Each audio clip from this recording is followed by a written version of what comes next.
ሰላም ጤና ይስጥልን ውድ ተመልካቾቻችን ይህ ከጋሞ ቴሌቪዥን ዜና 42 ነው። ከዜናዎቹ ጋር ንጋቱ አይሳቅ ነኝ። በቅድሚያም አርዕስተ ዜና። ብልጽግና ፓርቲ ኢትዮጵያን ከተረጅነት በማላቀቅ ወደ ተሟላ ሉዓላዊነት ለማሸጋገር የሚያስችሉ በርካታ ስኬቶችን ማስመዝገቡ ተገለጸ። በለውጡ ዓመታት የዞኑን ህብረተሰብ ተጠቃሚ ያደረጉ ስኬቶች መመዝገባቸውን የጋሞ ዞን ዋና አስተዳዳሪ ዶክተር ደምስ አድማሱ ተናገሩ። ብሔራዊ አስተሳሰብን መፍጠር የሚያስችል ትርክት ማጎልበት መቻሉ ተጠቆመ። ከአርባ ምንጭ ዙሪያ ወረዳ ከ2 ሚሊዮን ኩንታል በላይ የሙዝ ምርት ለውጭና ማዕከላዊ ገበያ መቅረቡ ተገለጸ።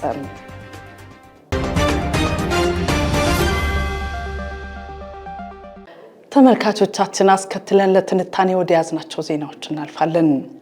ብልጽግና ፓርቲ ኢትዮጵያን ከተረጅነት በማላቀቅ ወደ ተሟላ ሉዓላዊነት ለማሸጋገር የሚያስችሉ በርካታ ስኬቶችን ማስመዝገቡን በምክትል ጠቅላይ ሚኒስትር ማዕረግ የዲሞክራሲ ስርዓት ግንባታ ማስተባበሪያ ማዕከል ኃላፊና የብልጽግና ፓርቲ ምክትል ፕሬዝዳንት አቶ አደም ፋራህ ተናገሩ። ተጨማሪ አለን። አቶ አደም ፋራህ ባለፉት የለውጥ ዓመታት በተገኙ ስኬቶችና የወደፊት የትኩረት አቅጣጫዎች ዙሪያ ከዚያ ጋር ቆይታ አድርገዋል። በዚህም ህዝብ ሲያነሳቸው የነበሩ ፖለቲካዊ፣ ማህበራዊና ኢኮኖሚያዊ ስኬቶች ለውጡ እንዲመጣ ያደረጉ ገፊ ምክንያቶች ስለመሆናቸው አብራርተዋል። በብልጽግና ፓርቲ መሪነት የለውጡ መንግስት የኢትዮጵያን ታሪካዊና አሁናዊ ችግሮች በመለየት ዘላቂ መፍትሄ ለመስጠት በቂ ትንተና አድርጎ ወደ ስራ ስለመገባቱም አስረድተዋል። በተለይ አሳታፊና አካታች የፖለቲካ ምህዳር እንዲፈጠር ፓርቲው በግንባር አራያ በመሆን ጭምር በርካታ ስራዎችን ማከናወኑንም አንስተዋል። የብልጽግና ፓርቲ የኢትዮጵያ ህዝቦች እጅግ በጣም የተሳሰሩ ከሚለያዩቸው ጉዳዮች ይልቅ አንድ የሚያደርጓቸው ጉዳዮች የሚበዙበት የአንዱን ችግር ለመፍታት ጥረት ስናደርግ የሌላውንም ከግምት ውስጥ ማስገባት የሚጠይቅ ካልሆነ የአንድን ማህበረሰብ የአንድን አካባቢ ችግር ለመፍታት ምን ወስደው የመፍትሄ እርምጃ ዘላቂ መፍትሄ የማይሰጥበት ሁኔታ እንዳለ በትክክል ያምናል። ስለዚህ አንዱ መሰረታዊ ይዞ የመጣው ጉዳይ ይሄ ነው ማለት ነው። ለአብነትም በስድስተኛው ሀገራዊ ምርጫ ብልጽግና ፓርቲ በአብላጫ ድምፅ አሸንፎም መንግስት የመመስረት ህገ መንግስታዊ መብት ቢያገኝም የተለያዩ የፖለቲካ ፓርቲዎችን በተለያዩ የአመራር ደረጃዎች ላይ ማሳተፉን አስታውሰዋል። ይህም በኢትዮጵያ የፖለቲካ ስርዓት ውስጥ አዲስ ምዕራፍ የከፈተ ስለመሆኑም አብራርተዋል። ኢትዮጵያ በብልጽግና ፓርቲ መሪነት ባለፉት ጥቂት ዓመታት የዲሞክራሲ ተቋማትን በማጠናከር ማህበራዊ ልማትን በማጎልበት የጎረቤት ሀገራት ቅድሚያ የሰጠና በብር ላይ የተመሰረተ ዲፕሎማሲን ተግባራዊ በማድረግ ተጨባጭ ውጤቶችን ማስመዝገብ መቻሏንም ተናግረዋል። ከልመናና ተረጅነት በመላቀቅ የተሟላ ሀገራዊ ሉዓላዊነትን ማረጋገጥ ይገባል በሚል መርህም ተስፋ ሰጪ የኢኮኖሚ ልማት ስራዎች መከናወናቸውንም አብራርተዋል። በግብርናውም ዘርፍ፣ በኢንዱስትሪ ዘርፍ፣ በቱሪዝሙ፣ በማዕድን በሁሉም ዘርፎች ምርትና ምርታማነትን ከማሳደግ አንፃር ሰፊ ስራ ሰርተዋል።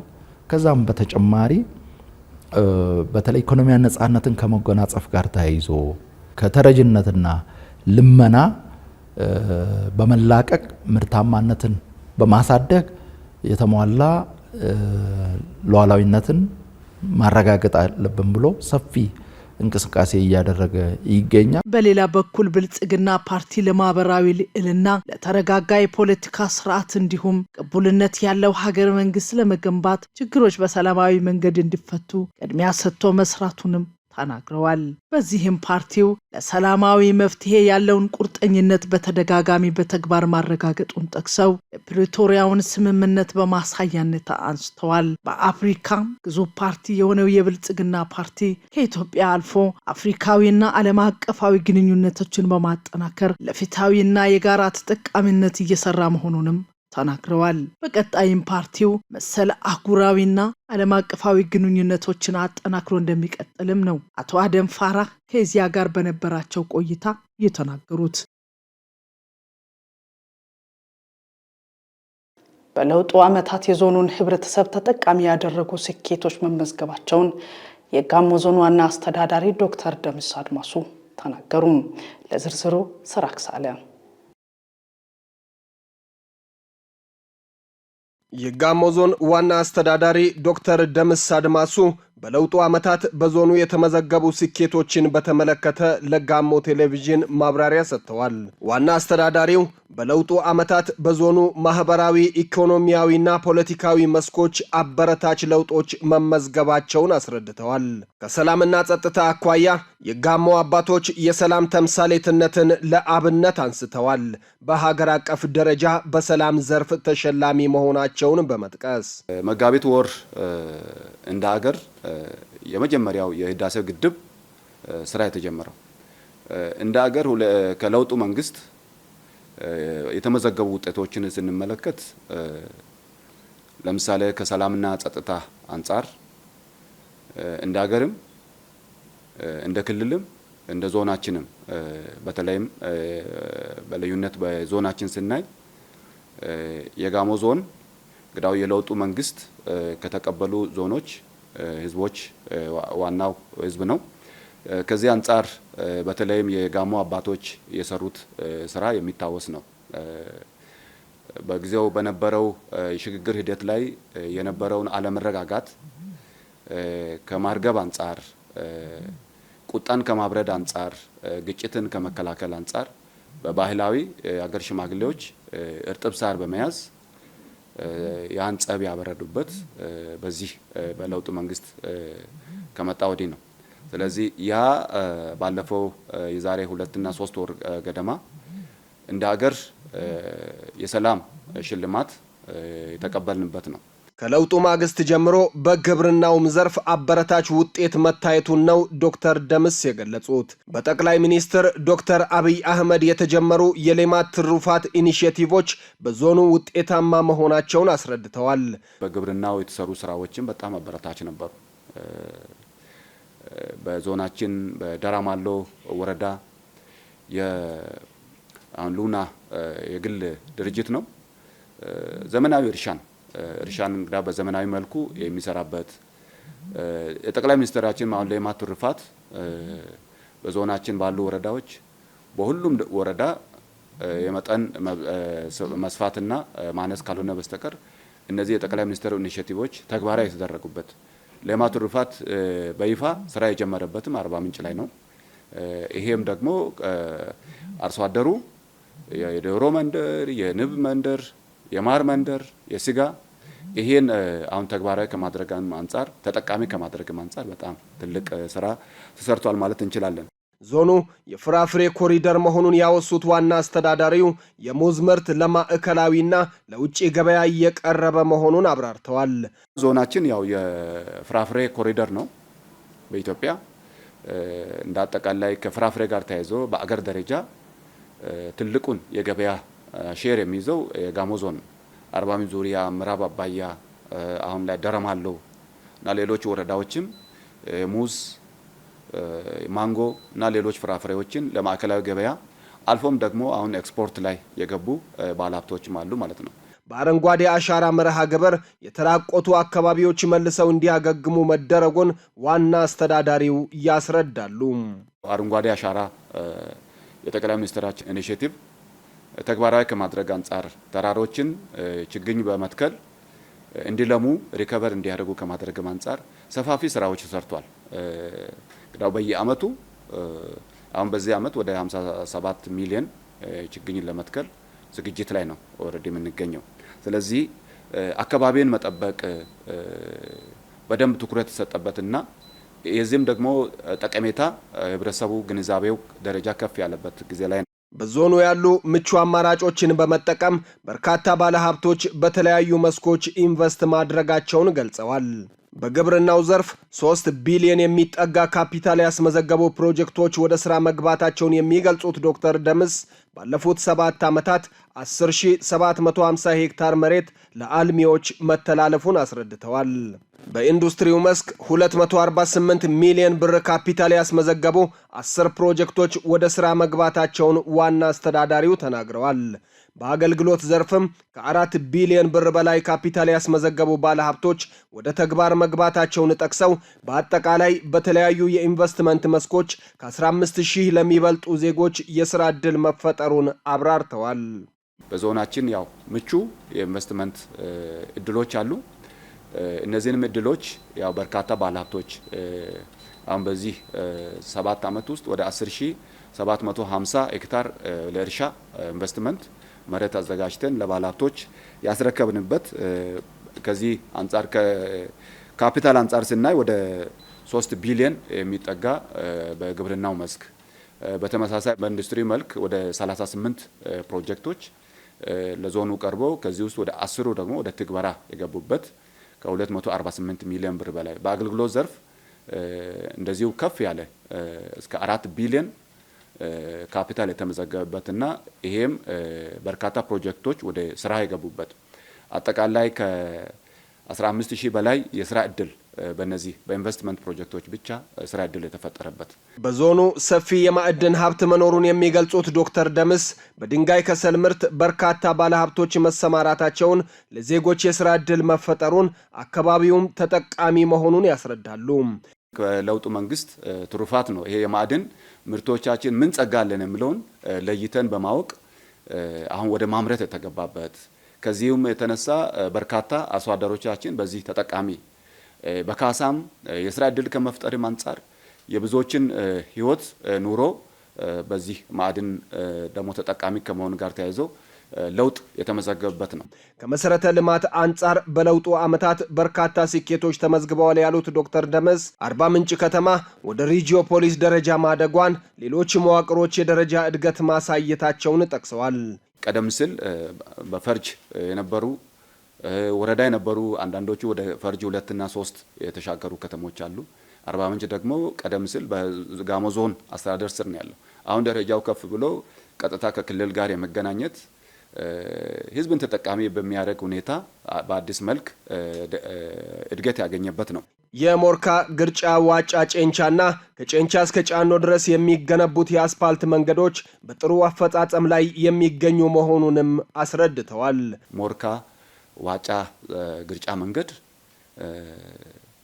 ብዙ ዓመታትን ያስቆጠረ ጥያቄ ነበር። ጥያቄው የነበረው የሮድ አክሰስ ነው፣ መንገድ ማግኘት ነው። ነገር ግን አሁን በለውጡ መንግስት መንገድ ማግኘት ብቻ ሳይሆን ደረጃውን የጠበቀ አስፋልት እንዲሰራ አልፎም ደግሞ ከጨንቻ ጫኖ ድረስ ከአርባ ምንጭ ጋር የሚያገናኝ የአስፋልት ስራ ኦሬዲ በመጠናቀቅ ላይ ነው። የመጠጥ ውሃ አቅርቦትን ተደራሽ ለማድረግ በለውጡ ዓመታት ትኩረት መሰጠቱን ነው ዶክተር ደምስ የተናገሩት። በዞኑ የትምህርት ጥራትና ተደራሽነትን በተመለከተ ሰፊ ስራ መሰራቱን የተናገሩት ዋና አስተዳዳሪው የጋሞ ባይራ ሞዴል አዳሪ ሁለተኛ ደረጃ ትምህርት ቤት የዞኑ አስተዳደር በግማሽ ቢሊዮን ብር ወጪ በመገንባት ለአገልግሎት ማብቃቱን አስረድተዋል። እንደ ጋሞ ዞን እንደ አገር ትልቅ በተለይ ከብዛት ይልቅ ጥራት ላይ ትኩረት የተሰጠበት ጥራት ላይ ትኩረት አድርጎ ከታች ጀምሮ እስከ ዩኒቨርሲቲ ያለውን የትምህርት ስብራት ለመጠገን የተሰሩ ስራዎች በርካታ ናቸው። ይሄንም ደግሞ ወደ እኛ ዞን ስናመጣው ደግሞ በተለይም በጋሞ ዞን አስተዳደር ግማሽ ቢሊዮን ብር ወጪ በማውጣት የጋሞ ባይራ አዳሪ ትምህርት ቤት መገንባት ተችሏል። የዞኑን የጤና ሽፋን ለማሳደግ መሰረተ ልማትና ግብዓት በማሟላት ውጤት መመዝገቡን ተናግረዋል። የዞኑን ብሔረሰቦች ቋንቋና ባህል ለማሳደግ በለውጡ ዓመታት ጥረት መደረጉን የሚገልጹት ዶክተር ደምስ የዱቡሻ ስርዓትን በዩኔስኮ ለማስመዝገብ የተከናወኑ ሂደቶችን ለአብነት ጠቅሰዋል። የዱቡሻን ስርዓት በዩኔስኮ ለማስመዝገብ ትልቅ የሚባል ስራ ተሰርቷል። ኦሬዲ ሂደት ላይ ነው የምንገኘው። በቀሪ ጊዜ ደግሞ እነዚህን ስራዎች አጠናቀን በዩኔስኮ ማስመዝገብና ይሄን ለዓለም የማስተዋወቅ ጋሞ የግጭት አፈታት እርቅ የሚፈጽምበት ዓለም አቀፋዊ እንዲሆንና ለሌሎች ደግሞ ለጉብኝትም ለምርምርም ምቹ መደላደል የሚፈጥር ነው የሚሆነው። የቱሪስት መዳረሻ ስፍራዎችን የማልማትና የማስተዋወቅ ስራ በስፋት መከናወኑንም ዋና አስተዳዳሪው አብራርተዋል። ዘገባው የሽመልስ ፀሐይ ነው።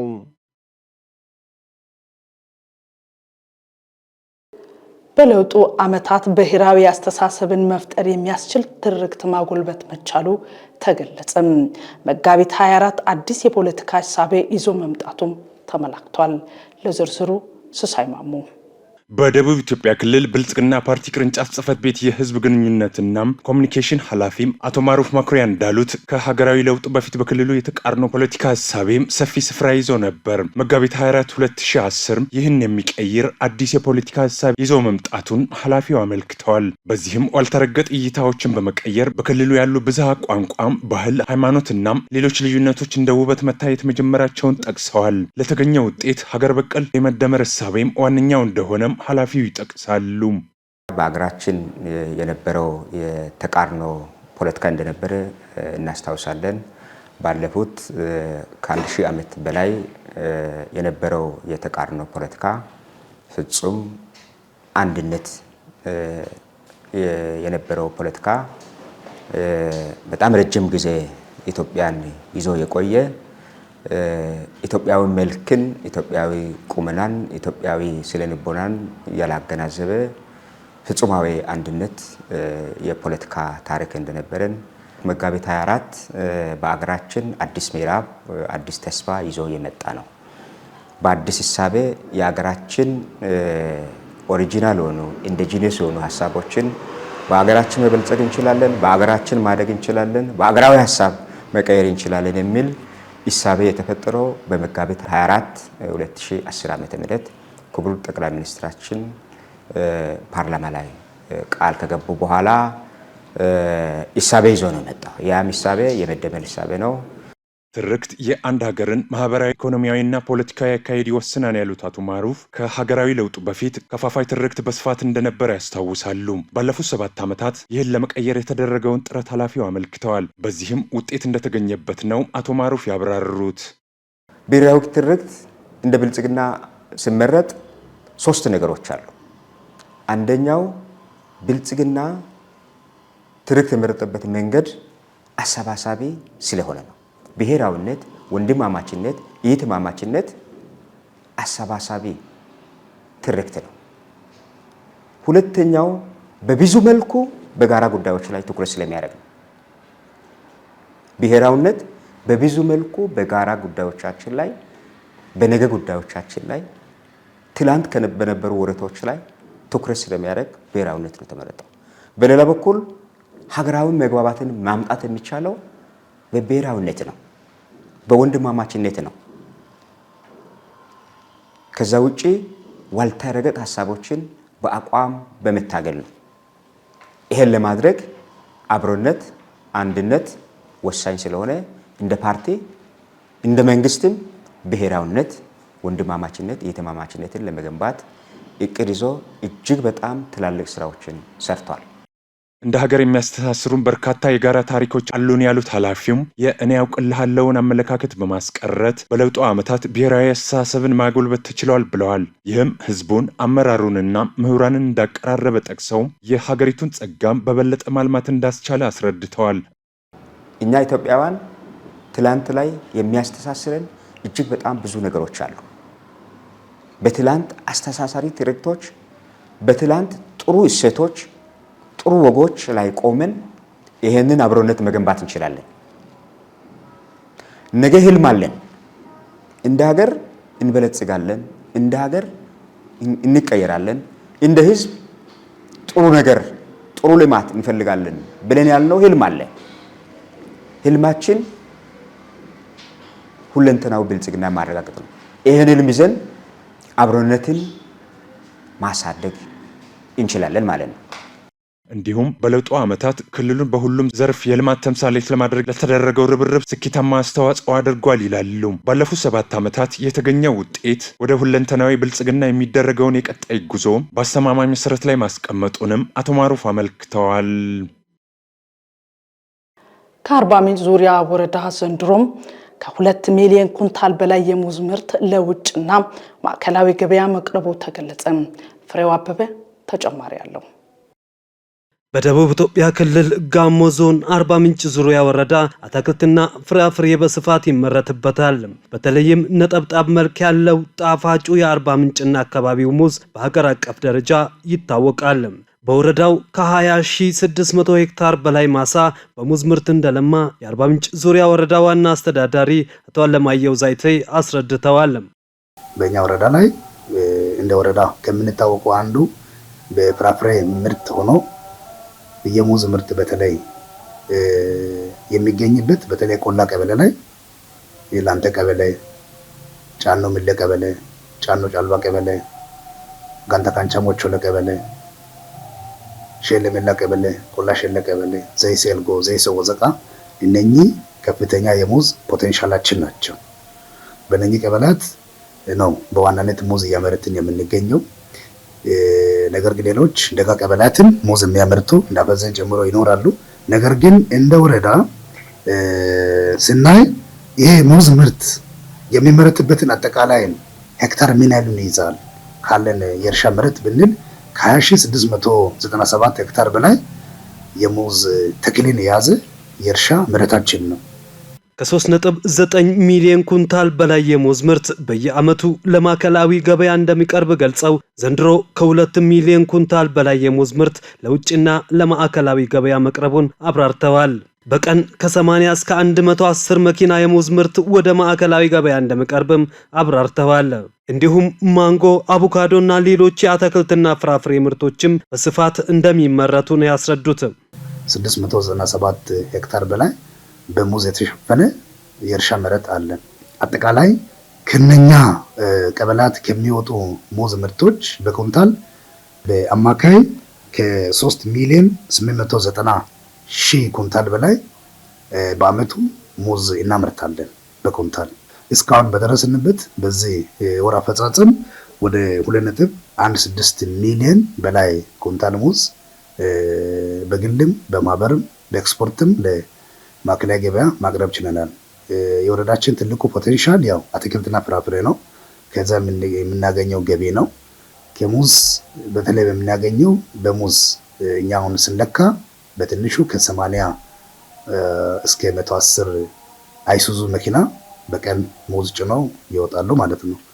ከአትክልትና ፍራፍሬ ምርት የሚገኘው ገቢ የወረዳውን 60 ከመቶ በላይ ገቢ እንደሚሸፍን ገልጸው ከዚህም ውስጥ የሙዝ ገቢ ከፍተኛውን ድርሻ ይዛል ብለዋል። የሙዝ ምርትና ምርታማነትን ለማሳደግ ተክሉን መንከባከብና በሽታ የመከላከል ተግባራት በስፋት እየተከናወኑ እንደሚገኝም አስረድተዋል።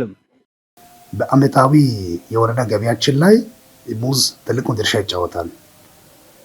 ከልዩ ልዩ ገቢ መደበኛ ገቢ እና ማዘጋጃ ገቢ እናገኛለን። ነገር ግን ከሙዝ ምርት በተለይ ከአትክልትና ፍራፍሬ የምናገኘው የወረዳውን የገቢ ድርሻ ከ60 እስከ 65% ይሸፍንልናል። ለሙዝ ልዩ ትኩረት እየተደረገ ያለው ምናልባት ያው ሙዝ በሽታ አለ። አንዳንድ አርሶ አደሮች ያው ሙዝን መቁረጥ ብቻ የሚቆርጡ አሉ። እንክብካቤውን ሌላም ስራ እጅግ በጣም በተለየ ለሙዝ ትኩረት ግብርና ባለሙያዎች፣ የግብርና ጽሕፈት ቤት የኛ አስተዋጽኦ ያው በልዩ ትኩረት ነው ሙዝን እያየን ያለነው። የአትክልትና ፍራፍሬ ማቀነባበሪያ ፋብሪካ መክፈት የሚያስችሉ የቅድመ ዳሰሳ ጥናቶች መካሄዳቸውን ነው አቶ አለማየሁ የሚገልጹት። ይህም በአካባቢው የፍራፍሬ ሀብት ላይ እሴት በመጨመር የተሻለ ገቢ የሚያስገኝና የስራ ዕድል እንደሚፈጥርም አስረድተዋል። ከአዲስ አበባ የመጡ ሙዝ በማምረት ይታወቃላችሁ። ጋሞ ዞን በተለይ ሙዝ በማምረት ለማዕከላዊ ገበያ እኛ ጋር አዲስ አበባ ስታመጡ እንጠቀማለን። ምን ጥናት እናጠናለን። እዛ በአቅራቢያ ላይ ካምፓኒ መተከል አለበት፣ የሆነ ፋብሪካ የሙዝ ማቀነባበሪያ ፋብሪካ ያስፈልጋል ብሎ ስለዚህ ይህን ሙዝን ደግሞ ይበልጥ ተደማጭ ተደራሽ እንዲያደርግ እኛ ካሉን ካምፓኒዎች ተነጋግረን ለእናንተ እንልካለን። መጥተው አጥንተው ሙዝ የተሻለ ሙዝ ከሆነ የተሻለ ፋብሪካም ተክለው ማህበረሰቡ እንዲጠቅሙ ራሳቸው እንዲጠቅሙ እናደርጋለን በሚል እኛ ጋር ቅርብ ጊዜ አጠኚ ቡድን መጥተው አጥንተው ከሸለ ጀምሮ ሙዙ የተሻለ እንደሆነ በርካታ ቀበሌያት ላይ ቆላ ቀበሌያት ላይ ሙዝ በሚመረትባቸው ቦታዎች ላይ ናሙና ወስደው ኦርጋኒክ ጥሩ የሆነ ሙዝ ተፈጥሯዊ ሙዝ እንዳለ አይተው ነዱትና ብዙ ተስፋ ሰጪ ነገሮች አሉ።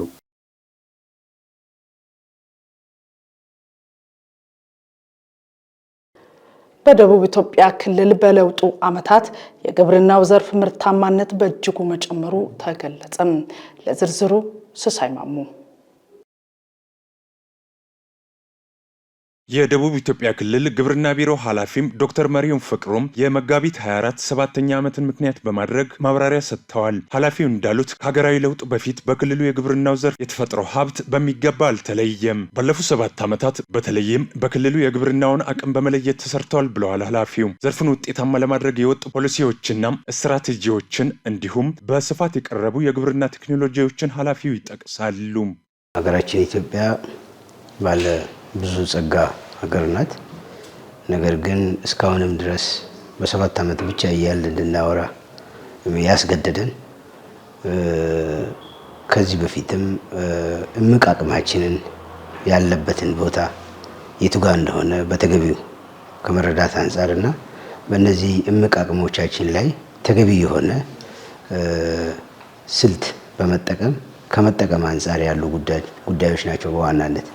የክልሉ አርሶ አደሮችን ሀገር አቀፍ ኢኒሺዬቲቭ በሆነው የሌማት ትሩፋት በማሰማራት በአመት ከ3 ጊዜ በላይ ማምረት መቻላቸውን ገልጸዋል። በበጋም መኸርና በበልግ ወቅት በተከናወኑ ሰፋፊ የሰብል አትክልትና ሌሎችም እርሻዎች የተገኘውን ውጤት በመጥቀስ በተለይም በበጋ መስኖ ስንዴ እርሻ የተገኘውን ውጤት አርሶ አደሩ የምግብ ዋስትናውን ከማረጋገጥ ባለፈም ለገበያ በማቅረብ ውጤታማ መሆኑን ነው ዶክተር መሪሁን ያስረዱት። በርከት ያሉ የግብርናው ዘርፍ ላይ ያሉ ኢኒሼቲቮች አሉ። እነዚህ ኢኒሼቲቮች በዋናነት ልማትን የሚያሳልጡ ሌላውን ደግሞ የሚያነሳሱ እና ለሌላው ዘርፍ ግብአት መሆን የሚችሉ ሰፋ ያሉ ስራዎች ያሉባቸው አሉ።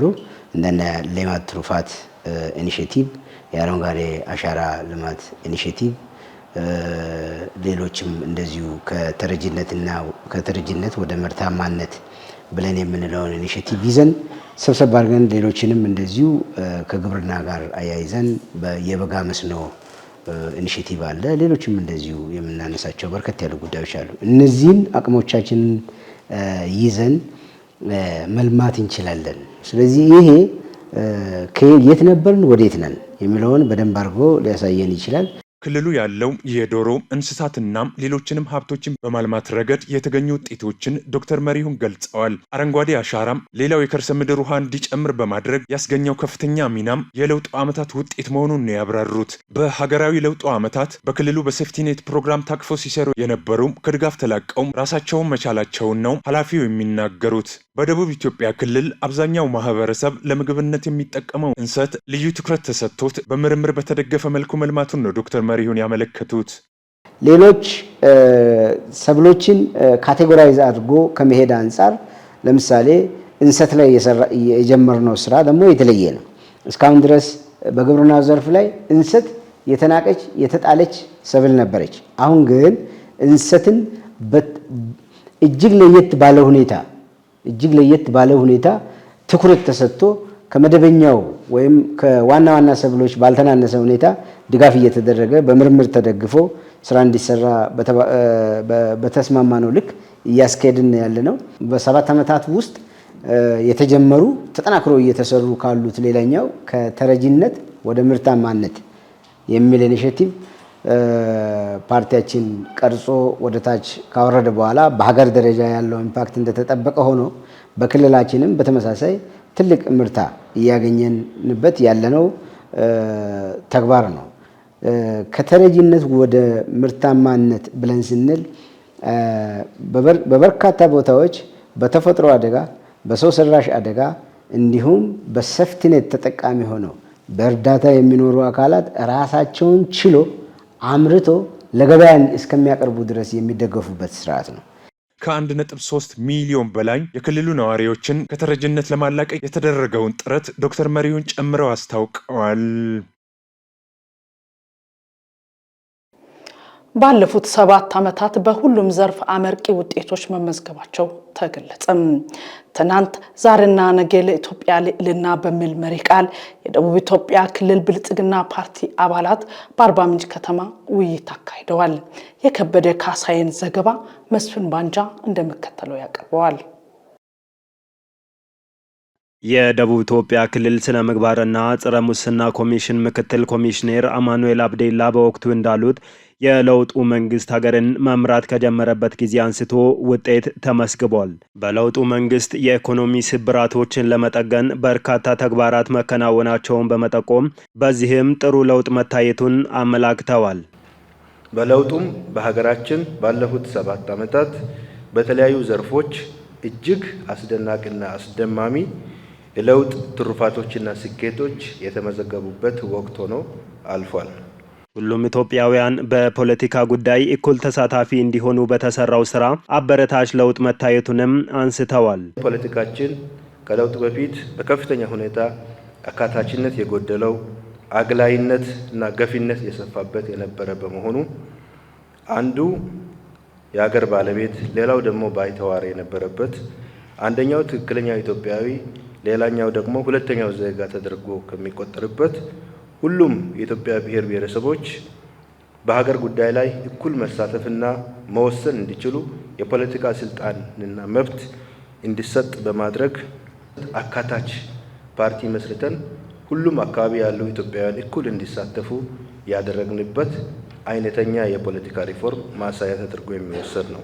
በግብርና ዘርፍ በተለይ በስንዴ ልማት የታየው ለውጥ ተስፋ ሰጪ መሆኑ ተመላክቷል። ዘላቂና አስተማማኝ ሰላም ለማስፈን ዘርፈ ብዙ ተግባራት መከናወናቸውንም ጠቅሰዋል። ሌላው የሪፎርሙ ትሩፋት ተደርጎ የሚወሰደው በኢኮኖሚያችን ላይ የተደረገው ሪፎርምና ማሻሻል ነው። ከለውጡ በፊት ኢኮኖሚው በርካታ የማክሮ ኢኮኖሚ መዛነፎች የሚታይበት ነበር። በዚህም የለውጡ መንግስት የዚህን ኢኮኖሚ ውድቀት ችግር ከስር መሰረቱ በመረዳት የኢኮኖሚ ስብራታችን ዋነኛው ምክንያት የስርዓት ጉድለት መሆኑን ለይቷል። ግብርና ላይ ብቻ ከማተኮር ወደ ብዝሃ የእድገት ተኮር ዘርፎች በመለወጥ ሀገር በቀል የኢኮኖሚ ማሻሻያ ፖሊሲ በመንደፍ በሁሉም ዘርፎች እኩል ትኩረት እንዲያገኙ በማድረግ የዘርፎች ምርታማነትን በማሳደግ በአጭር ጊዜ ውስጥ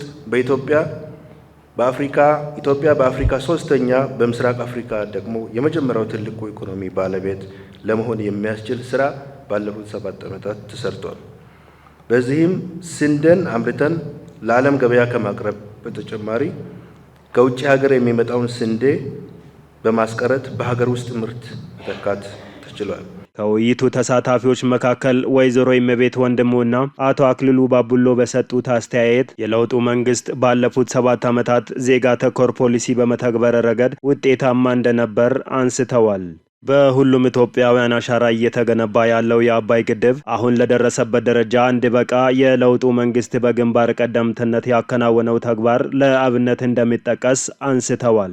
አዲስ አበባን ጨምሮ በሌሎች ከተሞች እየተተገበረ የሚገኘው የከተማ ኮሪደር ልማት ስራ አንዱ የለውጡ መንግስት ውጤት መሆኑን ጠቁመዋል።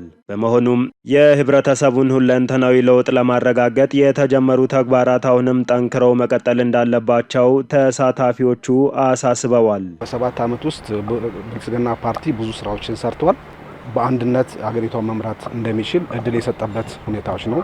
ከልማት አንጻርም ያው ብዙ የተሰሩ ስራዎች አሉ። ለአብነት በግብርና በኩል የስንዴ ኤክስፖርት የተደረገበት የሌማት ትሩፋቶችን ብዙ ስራዎችን ያው የተሰሩ ስራዎችን ለማሳየነት የተቀመጠበት አግባብ ነው ያለውና በ7 ዓመት ውስጥ ብዙ ስራዎች ተሰርተዋል የሚል እምነት አለኝ። እንግዲህ የውጭ ጉዳይ ፖሊሲ እንደ ሀገር ሲቀረጽ ዜጋ ተኮር የሆነ ዲፕሎማሲያዊ ስርዓትን ለመከተል ነው የተጀመረው። በዛው መልክም ዘርፈ ብዙ ውጤቶች የተገኙበት ነው። በመጀመሪያ ደረጃ ያየነው ዜጎቻችን በውጭ ሀገር በተለያየ ሁኔታ የነበሩትን በመጀመሪያው ክቡር ጠቅላይ ሚኒስተራችን አንድ ላይ ተሳፍረው ወደ ሀገር እንዲገቡ ከማድረግ ጀምሮ የዜጎችን ክብር በሚያሳይ መልክ የተጀመረበት አግባብ ነበር። እጅግ በጣም ጥሩ የሚባል ጅምሮች የታየበት ነው። ቀጥሎም ከተለያዩ ሀገራት ጋር የሚደረጉ የዲፕሎማሲ ስራዎች ነበሩ። በዚያ ዲፕሎማሲ ስራዎች በሚገርም ሁኔታ የበላይነትን ይዘን እንደ ዓለም የሚደንቁ ስራዎችን በየዲፕሎማሲያችን ዲፕሎማቶች በያሉበት ሀገር እየሰሩ ያለፉበት ሁኔታ አለ። ዲሞክራሲ ላይ እጅግ በጣም ለውጦች መጥተዋል። አበረታች ለውጦች አሉ። ይዞ ማስቀጠል ነው ከኛ የሚጠበቀው የሚል ነገር ነው ማለት የምፈልገው። በመድረኩ መጋቢታውያን የለውጥ ፍሬዎችና የነገ ተስፋዎች በሚል ርዕስ የተዘጋጀ ሰነድ ቀርቦ ውይይት ተደርጓል።